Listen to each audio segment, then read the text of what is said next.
Welcome, everybody. My name's Gary Fortney, and this is The Trend.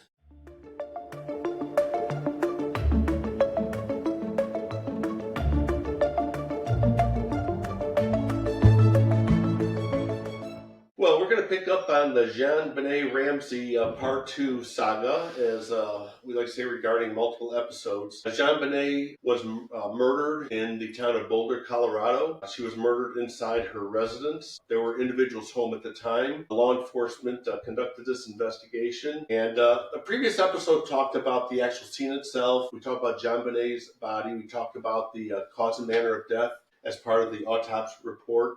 We've also talked about what physical evidence was present on her body. We're going to talk this episode about the law enforcement investigation. And from my perspective as a retired homicide detective, my thoughts about the investigation, my thoughts about what is going to progress from the investigation, and some of our own personal thoughts. So our guest today is our Trend Media executive producer, Sarah Strifler. Morning, Sarah. Good morning. Thanks for having me. No problem. Glad to have you here.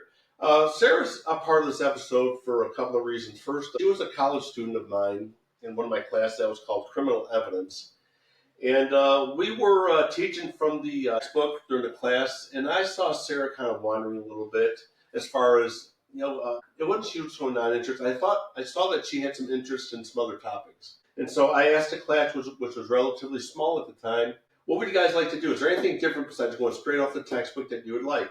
And Sarah suggested true crime. She said true crime has been a passion of hers for many years. She researches, looks up, and watches everything of true crime that she can.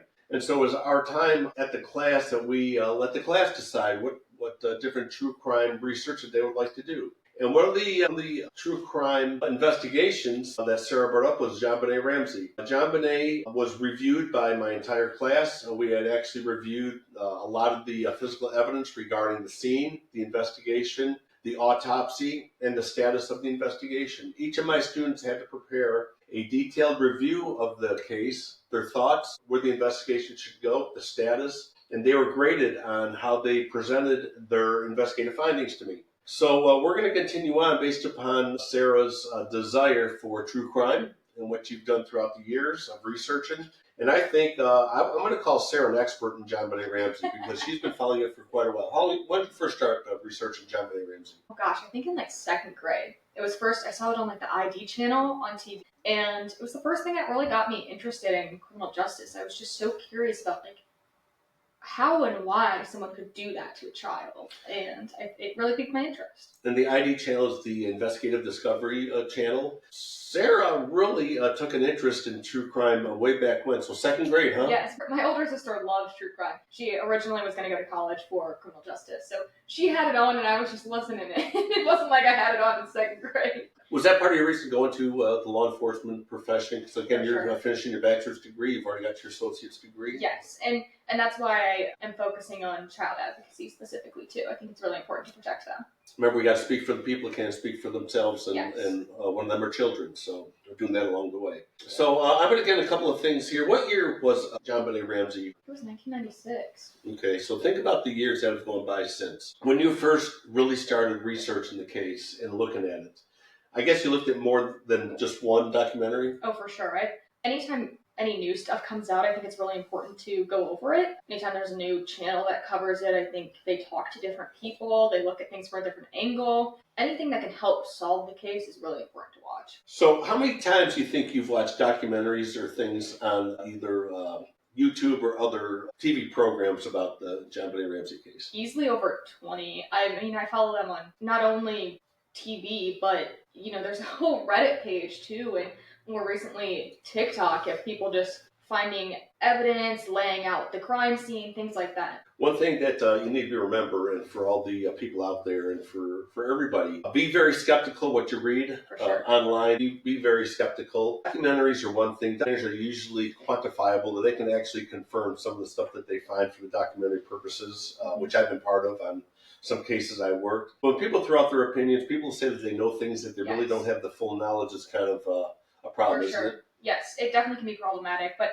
I think it's good to get different perspectives on it because it can help you consider things that you might not have considered before. And one thing at the Trend Podcast we got to be careful of are two things. First of all, we don't want to be accusatory to anybody unless we have substantial evidence to show somebody's evidence of guilt, all right? Yep. We can throw out opinions, but again, we don't want to be accusatory, first of all. And the second of all, as we previously discussed, there's going to be cases that I'm going to talk about with other professionals who are actually involved in the case. They did research, they did consulting, which I have done on numerous deaths, missing children, missing persons, and homicide cases. We will not talk about any information that is not public information regarding the specifics of the investigation to cause any issues with the investigative process. I will, however, talk about my opinion. I'll tell you about what I have seen and what is actually confirmable evidence. We will not release anything that could hurt the investigation. And I think the Boulder Police Department is still looking into this, so it's really important to just talk about, what's out there. And there's a lot out there with this case because it has been around for so long. So it's good to bring it all to light. Excellent. So I'm glad you're here. We'll talk about this a little bit and hopefully get some info from the public. So let's talk about Jon Benet Ramsey. Where do you want to start here? I want to make one comment really quickly. All of these documentaries, as they come out, the public's watching them, new tips and new information come out. And if anyone watching this knows anything, it's important to reach out and talk about it. And these cases are hard sometimes. When you're talking a case from quite a time ago, they didn't have the capabilities that there are now regarding certain types of physical evidence. They can still process DNA or still process certain types of evidence, but back then it was really hard to do so. So for sure. If you haven't yet, last week there was an episode that came out on Jon Benet, and it was the first episode, and it goes really in depth on her background, who was there at the crime scene, different suspects, things like that. And it's important to go and watch that too, so you understand the full investigation. Excellent. Well, where do you want to start? Let's talk about what you know. And Sarah's going to ask me some questions about the case. She's going to ask my opinion. And I'll throw out there a little bit about what I know and what I think maybe could be a different path law enforcement could have taken or different pathways about this. So go ahead and start there. Sure. So I want to talk about the early stages of the investigation. The police faced significant criticism for their failure to properly secure the crime scene. Friends and family were allowed to move freely about the crime scene in the Ramsey home because they treated it as a kidnapping at first, which the ransom note, pointed to. This resulted in evidence being disturbed or possibly tampered with. Jon Ramsey was asked by the lead detective to go ahead and look for anything out of the ordinary around the whole house. This is when him and a family friend, Fleet White, discovered Jon Benet's body in the basement. And this, further compromised evidence throughout the whole house. And with moving her body, that could have further compromised evidence there. What are some consequences of allowing unauthorized individuals to access the crime scene? Well, we talked about this in a previous episode about the theory of the transfer of evidence, under Locker's theory of transfer, right? For everybody going in, you're bringing something in.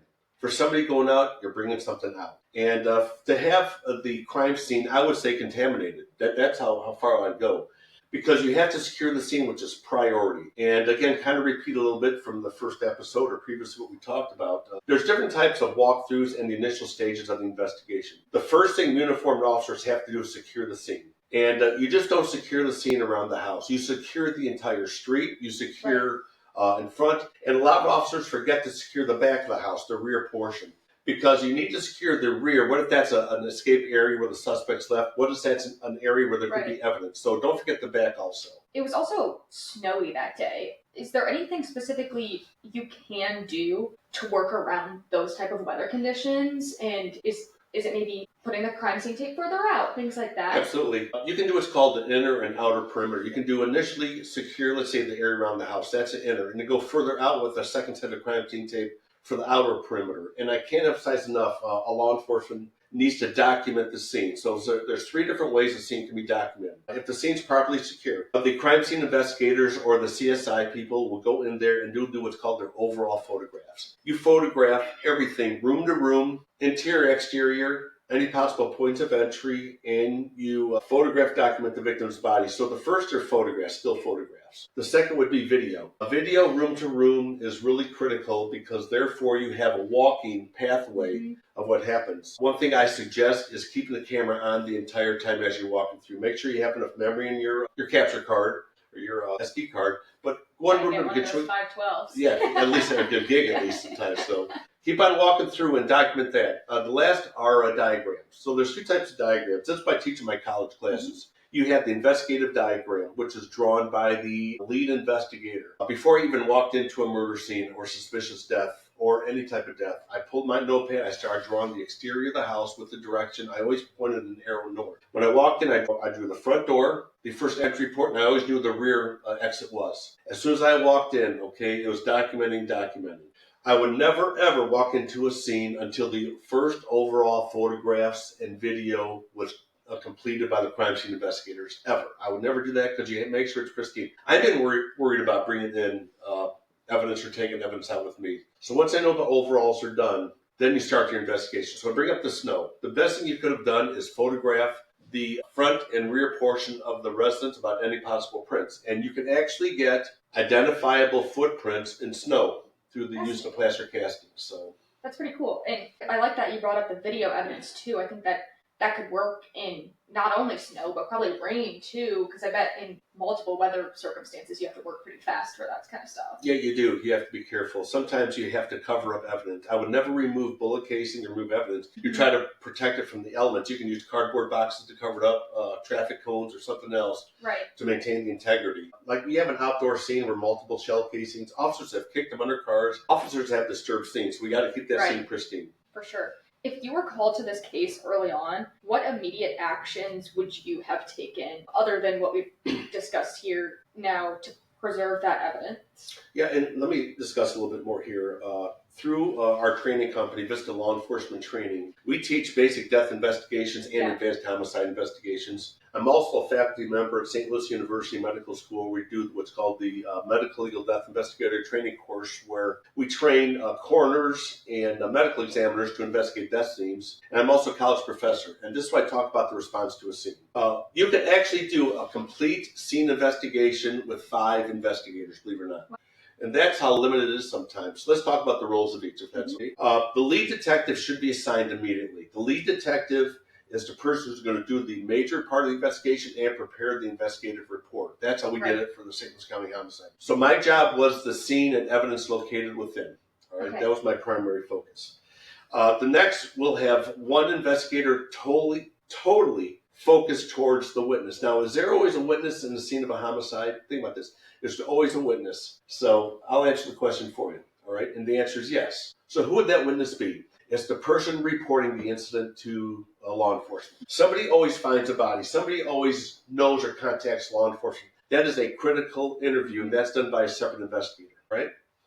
Next is background of the victim. Some of these victims have pretty interesting backgrounds. We all agree, right? Yes. So one investigator should be tasked with just knowing who the victim is. And with the advent of computers, social media, cell phones, and all this other information, it's a full-time job for some investigators to actually do the analysis of who the victim is. So we have the scene and evidence in, that's the lead detective. We have the interview of the witness, who is the person reporting the incident.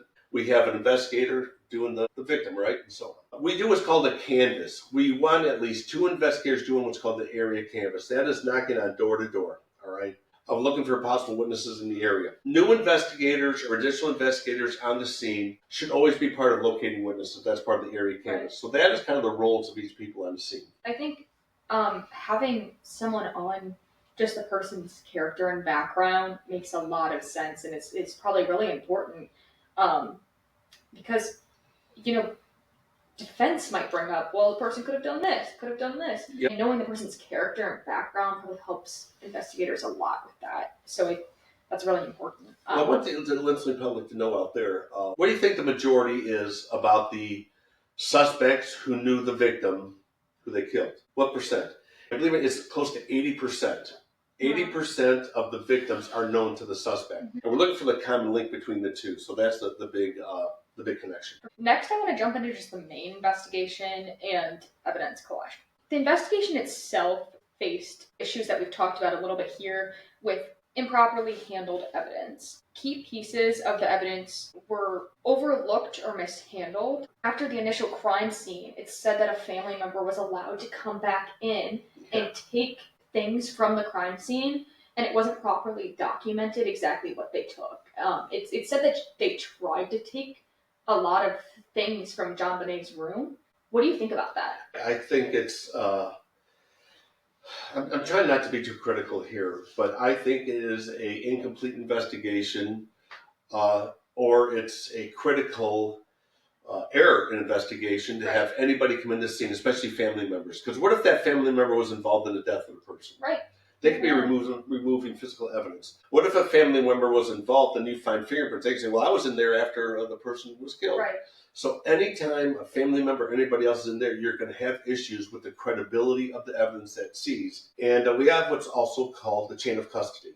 If I seize evidence on the scene, I have to relay in a document who I gave that evidence to, then who they gave the evidence to, and that goes along with the evidence called an evidence receipt. And to have items taken out which are not processed by law enforcement, have unauthorized persons in, was a big error by law enforcement. Yeah, and you know, we've talked about this off camera, but hindsight is 2020, and we can sit here and talk about this all day, but there are things that might have not made sense in the time for them to do, and they probably look back and think that they made the mistakes too. So I think it's important to know that this is from an outside source, and you can always be critical looking back. Sarah, there's not a case I worked where I wish I would have did something different. And I've been on hundreds of murder cases in 15 years. Not only that, but death cases, homicide, suicides, accidents, everything. And you can always sit back, I wish I would have done this different, this different. There's always that, all right? But you have to focus on your knowledge and expertise to do it right. So while I wish I would have done things different, I don't think I did anything to really hamper the investigation as far as the final outcome. Right. So, but you can always do things better. So I'm not trying to be critical of the Boulder Police Department. So, whatever they look, they could have did better. Hopefully they have corrected it in further investigations. Yes, that's really important. Always learning. In a high stakes homicide investigation, is there a sense of pressure you get from people to get things solved quickly? And do you think that pressure affects the way a case is handled? Right. Let me be perfectly honest. Let's talk about pressure. All right. I was involved in a series of child death investigations in the 1993, involving the death of several children. We're going to talk about those deaths in a subsequent episode. So you have the pressure from the victim's family. They want to know what happened to their loved one. So that's pressure sharp for victim's family. And not only but compassion. I have compassion for every victim of a case I worked. And after talking to the family, after understanding their perspective, it's like I knew the victim. And the victim family always gave me a little insight about who was the victim. What were their activities? Who do they know? And I got to know the victim on a personal basis after they're dead. Second of all is pressure from the public. If you have somebody who was murdered, somebody who was killed, and the suspect's still out there, the public is concerned. The public wants to know what happened, and the curiosity of the public, and that ties into the media. Because a lot of the pressure the public knows will not be presented too much unless it's through the media. And how about the advent of social media? Huge. And that could hamper investigations. That's pressure. Okay, the last third part of the pressure is from internally with the police department, law enforcement agency. I want to be critical of my own agency, which I will not be. However, if I have a very high-profile case, you're asked status updates, what's going on, and I don't want to say pressure. I said they had the areas of concern to solve this case for the public. So you got it from the law enforcement agency, your host agency, the public, right? The public, and then you have it from the family. So that's where I could say pressure comes in to make sure you do the right thing too. So. Do you think that media coverage can sometimes, during investigation, I think, sometimes they're so covered in media, like you take Jon Benet, for instance, has been covered for how long? The Casey Anthony case, all of these, even more recently, the Idaho 4 case, these are so covered in the media that sometimes it can be hard to find unbiased people. Would you agree? Oh, absolutely. And find unbiased. How about a jury? How about trying to find a jury that's unbiased? When I was young, I was born in the 50s, and growing up, we had, 3 major news stations, okay, ABC, CBS, and NBC. Now you have how much out there with social media, the 24-hour news cycle. Think about that, right? And then you have social media, you have all these others combined. And the information out there can generate good public interest. I think it's good to generate public interest. For sure. It's huge. But then when you go from public interest to jeopardizing investigation, that's happened. There was a recent death in New York City. You have the death out there of an insurance executive who was murdered. And then the public was presented information by the law enforcement agency, which actually helped in solving the case. Yeah, we're talking about this in a subsequent episode. But then you had the social media out there that had sympathy for the suspect. And that's what we talked about really in depth about this case. Luigi Mangione is the individual who has been charged, okay, and is suspected or alleged to have committed the crime. So I hope that answers your question. I'm kind of giving a long answer. I want to make sure we clarify with the public about the perspectives about the investigative part. I think people watching this might not be in criminal justice. They might just be general public that don't necessarily know these things. So I think it's really important to address them in full answers, and I appreciate that you're doing that. You know, any of them can be victims, and we want to make sure we speak for the victims. For sure. So next I want to jump into the focus on the Ramsey family and its impact. So that kind of ties into the media like we just talked about a little bit. But the investigation became so narrowly focused on the Ramsey family, like pretty much off the bat, specifically on the Ramsey parents. So this focus potentially diverted attention away from other leads like we've talked about in the past episode, like John Mark Carr, things like that. Critics argue that law enforcement placed undue emphasis on the family's behavior and statements, which could have led to these missed opportunities to investigate other suspects. How important is it for homicide detectives to maintain an open mind when it comes to potential suspects, specifically when the family's involved? Sarah, you have to keep an open mind. You have to look at all possibilities, all right? But I call this multitasking. What do I mean by that?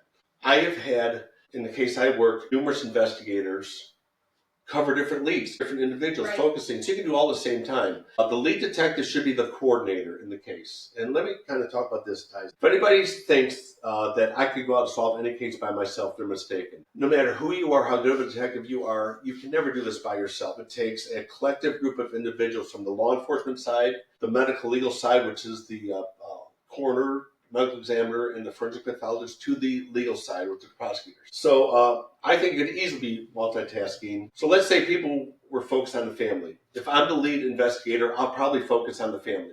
We agree that's kind of an obvious way to start. And why would we focus on the family? I think, like you said, 80% of the time it's someone they know. That's number one, exactly right. How about where it happened? Yeah, it happened in their home. In their home. Let's say Jon Benet's body was found 100 miles away in some secluded park area.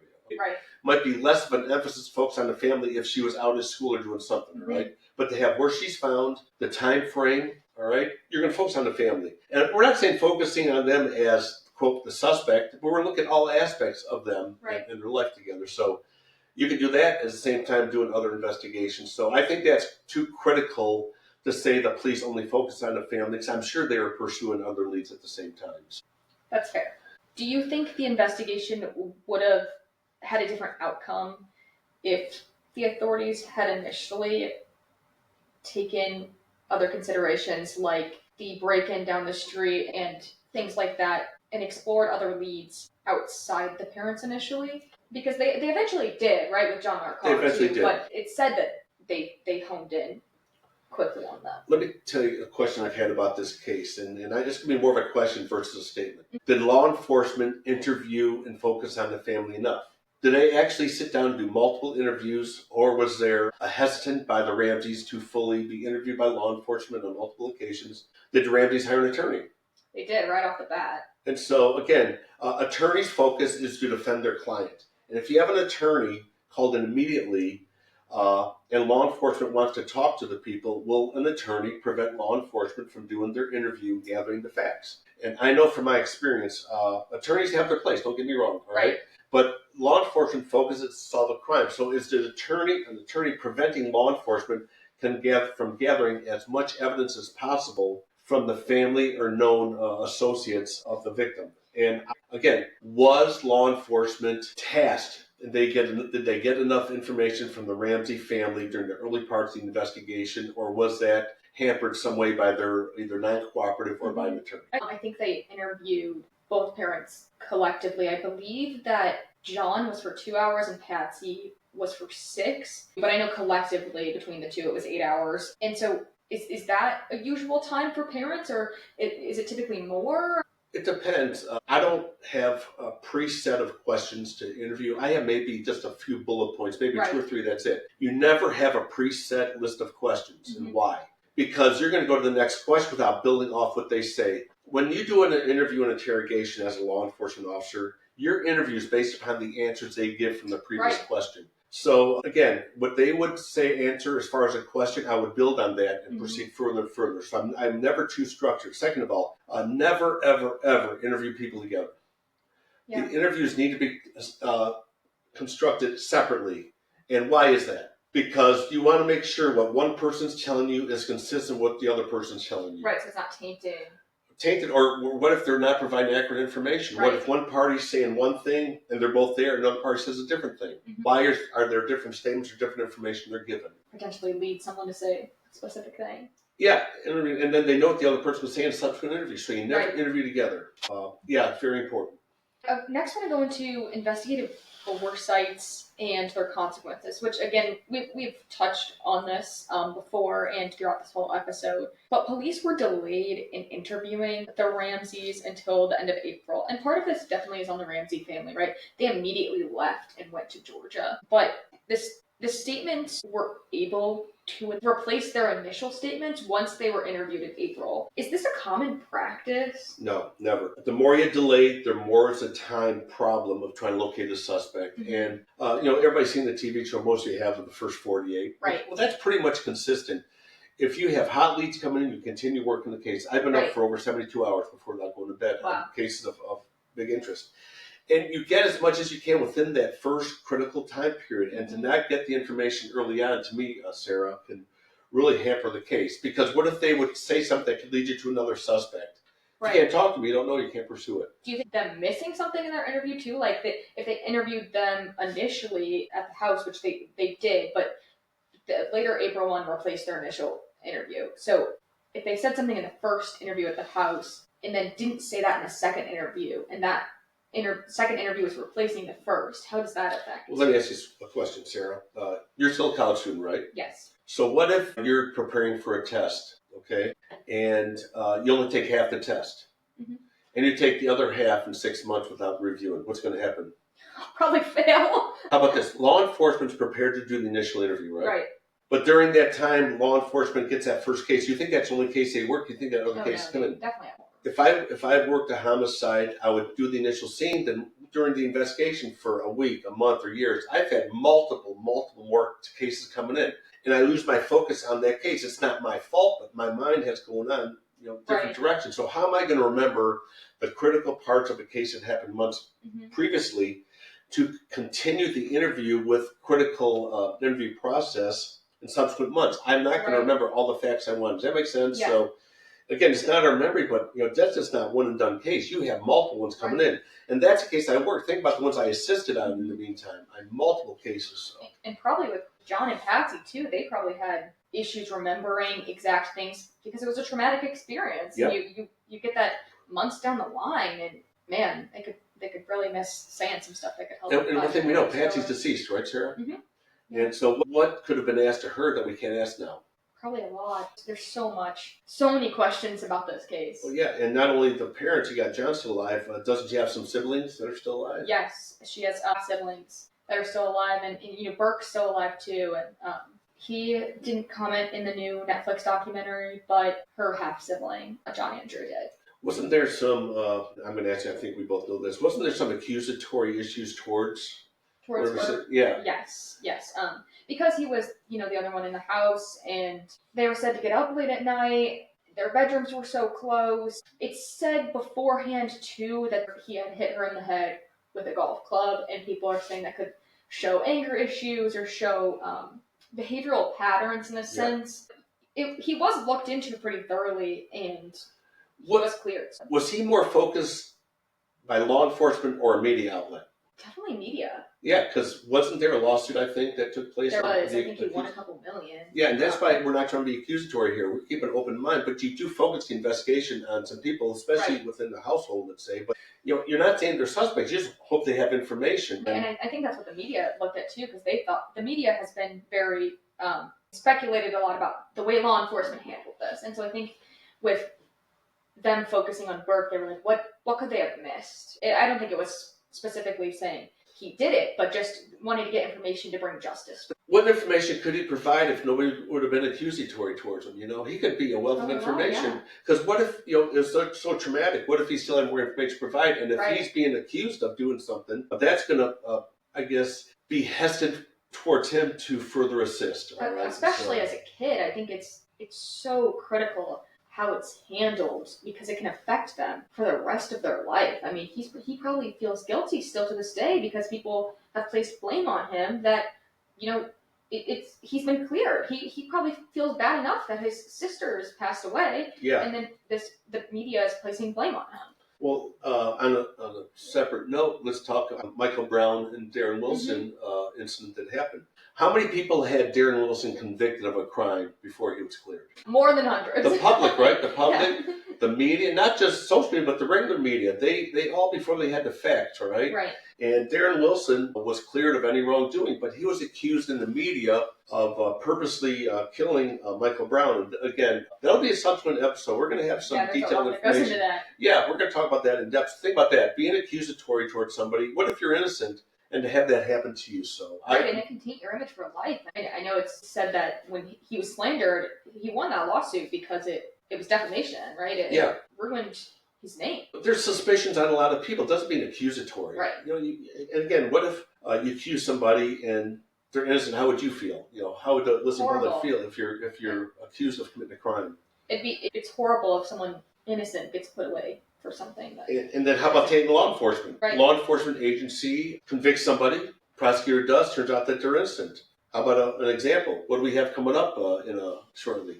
Pam Hupp. Oh, yeah, we have Pam Hupp month. Pam Hupp is coming up, all right? Pam, we're going to have multiple episodes on the Pam Hupp case. The first one's going to be on Betsy Faria, who was found murdered in her house. Yep. Her husband was charged with murder. What happened subsequently with her husband?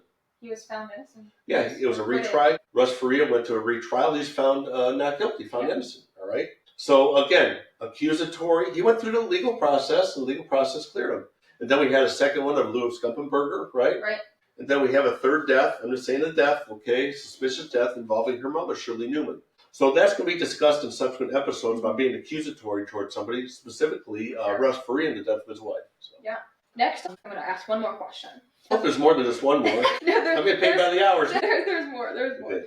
The fact that the body was moved by Jon, we talked a little bit about this in the prior episode, but this has been widely debated. How does the removal of the victim's body affect the ability to gather evidence? And is this something that can be corrected later, being that he just moved her to the living room? Let's say you have a death, and then somebody moves the body for, quote, passion or whatever reason. But what if they turn out to be the suspect? Right. They could just, my evidence was found on the victim because I moved them, versus the evidence should not have been found there because they may have been involved. Yeah. And I'm not saying that's the case in Jon Ramsey. What I'm saying, though, is that can happen in any type of case. So you never want anybody touching or moving a body. It's happened. I mean, I've been to scenes where the family members have moved the victim. I had one where a lady died in bed, and she was there for a week, and the husband got into bed every night and was hugging her after her body started decomposing. Oh, gosh. All right? So that's things that we have worked. So did it mean the husband did anything? No, she died, and it was a non-crime. It was a natural death. The reactions, but you try to prevent that. And as long as the husband told us that she was dead for that long a time, and you sleep with her. You understand my concept here? So that should have never been done. Was it done before police got there? And the police have control over that. And if they don't, it's not their fault. But again, they have to note that. Right. So it was while police were there that she was found. Do you think it would have been helpful to have an officer go with on that search of the house of anything out of the ordinary, so that maybe her body wasn't moved? Yeah, I talked about this in the previous episode about when do you have a victim go and look at the scene. Right. So let's talk about rapes or sexual assaults. An unknown person comes in and sexually assaults, let's say, somebody, and law enforcement completes their investigation, and the victim's being interviewed by the lead detective. Mm-hmm. Before anybody leaves, you want to have the victim walk through the house looking for two things. Number one, was anything moved by the suspect? Mm-hmm. If the suspect touched something, what does that tell you? Fingerprints or DNA. Yeah. All right. And the victim will know, hey, I actually had this here, but now it's moved. I didn't do that. So now we have possible evidence there. And second, is anything missing? So we've had circumstances, and this happened quite a bit, where a suspect in sexual assault takes a trophy or memento, a driver's license, a piece of jewelry or something like that. And so if anything's missing, therefore, we can look for that. So the victim going through, looking through their purse, looking in their house for something missing or moved, can help. But again, that's at the very end when all evidence is obtained as the final conclusion, which is called the final walkthrough. And do you think with it being a kidnapping from the home, they probably should have looked at everything as law enforcement first? Everything. You don't leave anything unturned. Again, remember I said when you're going to go and think, I should wish I did this different or that different. Mm-hmm. But you have every thought process, and this is when it comes into having assist officers and supervisors. Right. Before we left the scene, I got with the supervisor and my partner at the time and other investigators. Hey, this is what we have. This is what we're doing. The supervisor would do a final walkthrough with me and I'd ask, hey, what am I missing? Is there anything you see that I didn't see? Because you're overwhelmed when you're the lead detective on a case or even multiple lead detectives. And unless you have the input from other people before you leave, again, supervisors, number one, they're going to help coordinate, all right? The role of supervisor is to supervise and provide resources. A supervisor is not supposed to investigate. Right. That's why I didn't want to be a supervisor, believe it or not. And I'll talk about this a little bit more. I would not have been a good supervisor in the homicide unit. I would not have been. You don't think so? No. Okay, let me ask you a question. I'm the sergeant or supervisor, and I have two detectives working a case. I'm standing back. What would I want to be doing? Investigating. I'd be interfering with their case. I think I can do it better. I'm going to go in and I'm going to do this, do that. I'm going to take over their case. Or what if I see two investigators interviewing a suspect or interrogating them? What would I want to do? Ask a question. I'd want to go in there and take over their case. It wouldn't have been fair. So I figured my best role would be a worker, to be a detective, and work cases from the perspective of being a hands-on person. Right. Does that make sense to you about where my role was? Sure. One thing I got to thank the St. Louis County Police Department for is when I was a senior homicide detective, I did my job. They trusted me. I cleared things with them, and they had a trust in me where I could do things. I trained new detectives.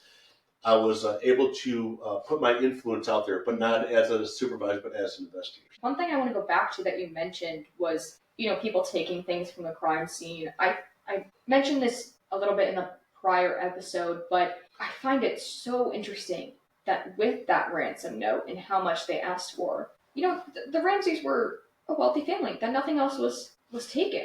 Nothing else was out of the ordinary. There had to have been, some jewelry or something that was worth something that wasn't taken. Why would you even put an amount in a ransom note? Right. Well, typically I feel like there is like $1 million or things like that, but it was that exact to match his bonus is just. Yeah, it's somebody who knew the family. There's no doubt, and I think we can all agree, from my perspective, it's somebody who knew the family, knows the family, or whatever. All right, somebody intimately involved with the family. Yeah. Do we agree? Yep. And we're not being accused. We're just saying that's our perspective. Second, the layout of the house. Where was she found? What was she found in what's called the wine cellar? Which the house is pretty confusing for people that haven't been there. So I think, like you said, someone had to have known that place to put her there. Points of entry and exit. I worked a case where it was staged. The suspects broke out a window to pretend they went through, but the window didn't fit them. The window was too high off the ground for them to go into. And so was the entry and exit points consistent with how somebody would have really got in?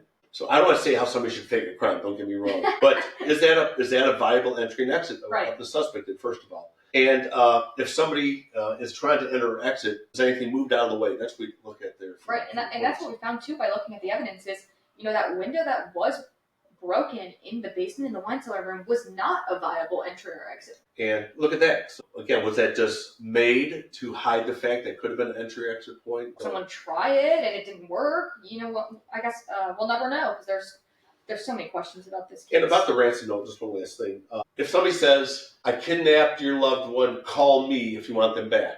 Then you talk over the phone about a ransom. Are you going to put a $10 million ransom on somebody who has $100 in the bank? No. So, what's reasonable to the people to know? Right, and that's the thing that, too, is what they asked for was not reasonable. They could have asked for way more with his net worth. I think it's fascinating. Were investigators, or still an open book, able to determine did Patsy write the note or not?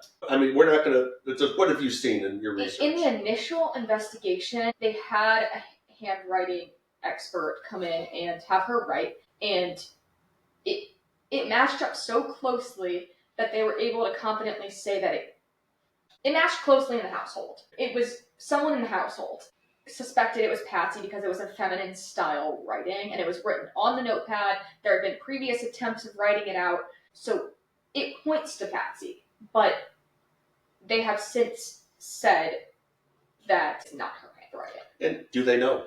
Not for sure, I don't think. What's the only known factor about the note? Number one, it's found inside the house, correct? Yes. We believe it was written inside the house? Yes. Well, because it was on the notepad in previous attempts, and Exactly. it was their pen, their notepad. I believe it was in the house. That's the second. And third is the amount. Is an amount to match an exact figure of money that Jon Ramsey was going to get. And that is a very curious part of the whole investigation as far as I'm concerned. For sure. And on the note of the ransom note was unusually long, and its content included that specific amount.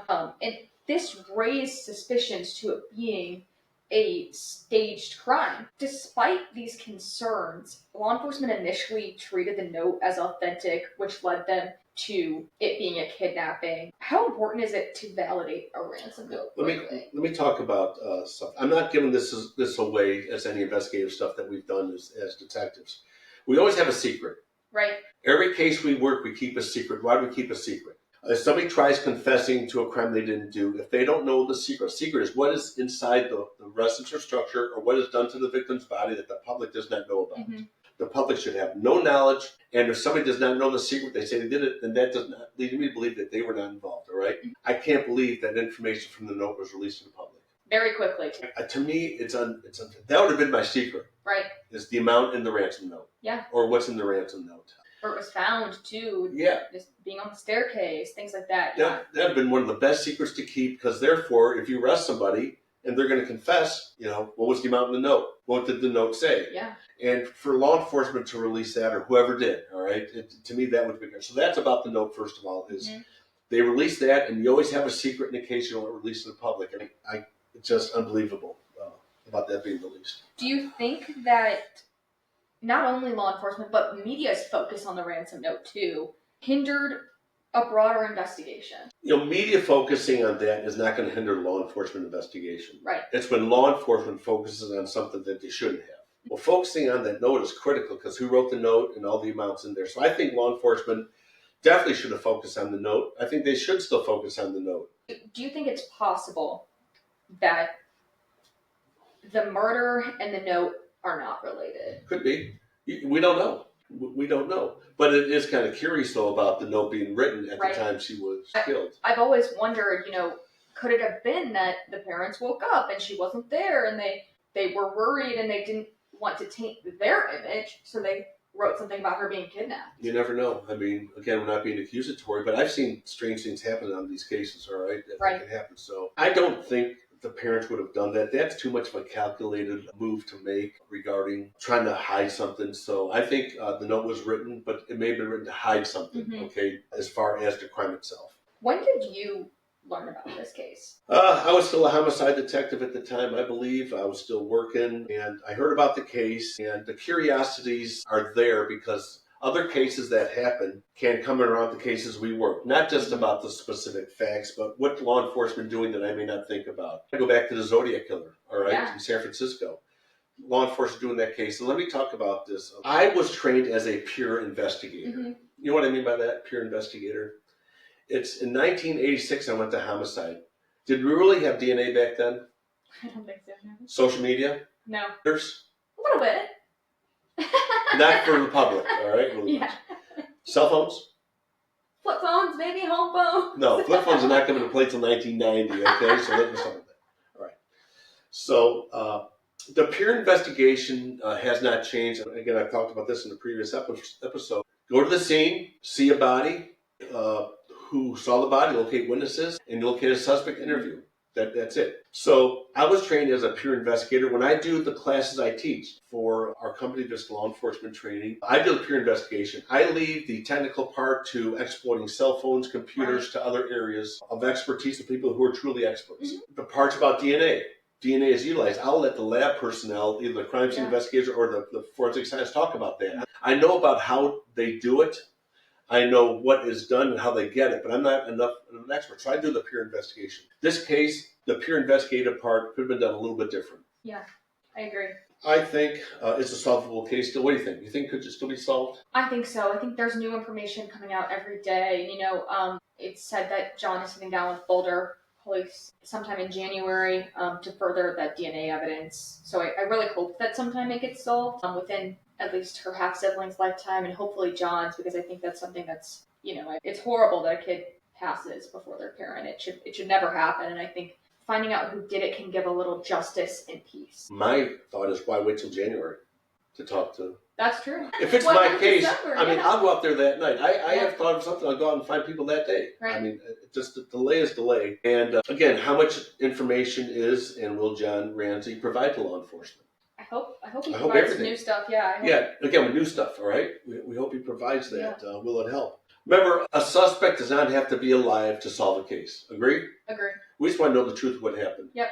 Law enforcement's task is to find the truth about what happens in these cases. Mm-hmm. We don't want to make stuff up. We don't want to be accusatory. Again, you can have thoughts of suspects. Suspect doesn't mean they're guilty. We got to be careful there. But the final conclusion to a case is really important. And how about this? What if the real killer is still out there? It's important he be caught. He or she be caught.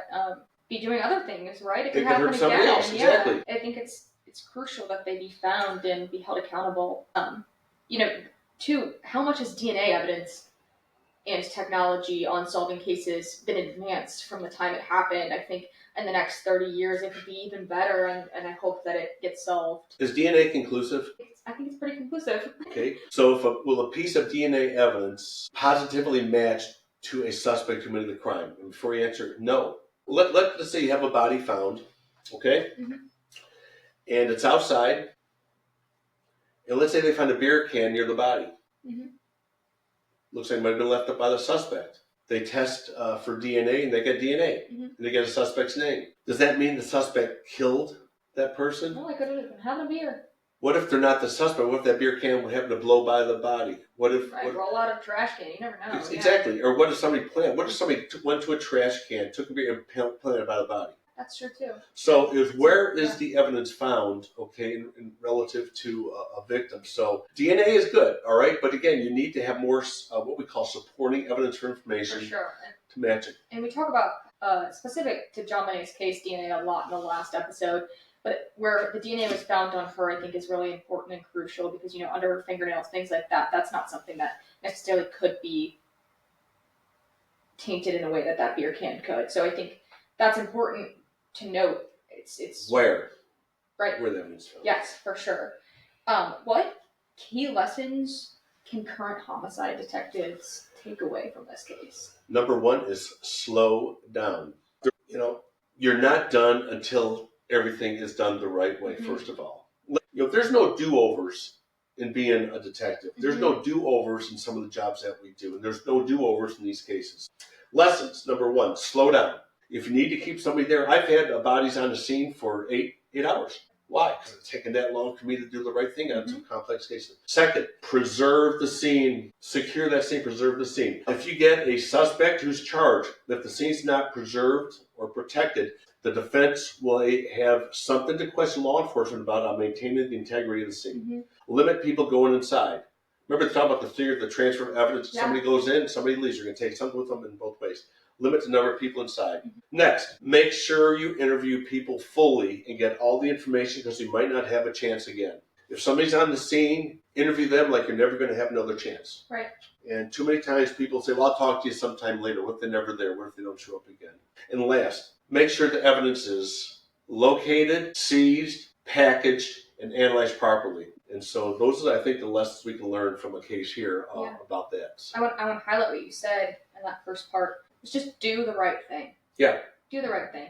What's good for the victim, right? That's what you say all the time. That's who you're working for. Yeah, and again, you're always working for the victim, right? Yeah. And I've said this in another episode, I'll say it again. The four people we need to speak for are the children who can't speak for themselves. The next are elderly. What if you have somebody elderly in a nursing home or long-term care and they're being abused? Right. And they can't speak. Who's saying it? Next are the mentally ill or somebody with issues who can't speak for themselves, okay? Right. And I'm not trying to be funny here, but what about animals? You have animals that are abused, and that leads up to people. An animal cannot say who's abusing them, right? And like I always say, the Humane Society and those investigative agencies do the work for God because we've trained them in interview and interrogation. Protecting animals and the abuse that takes place can move into the people's.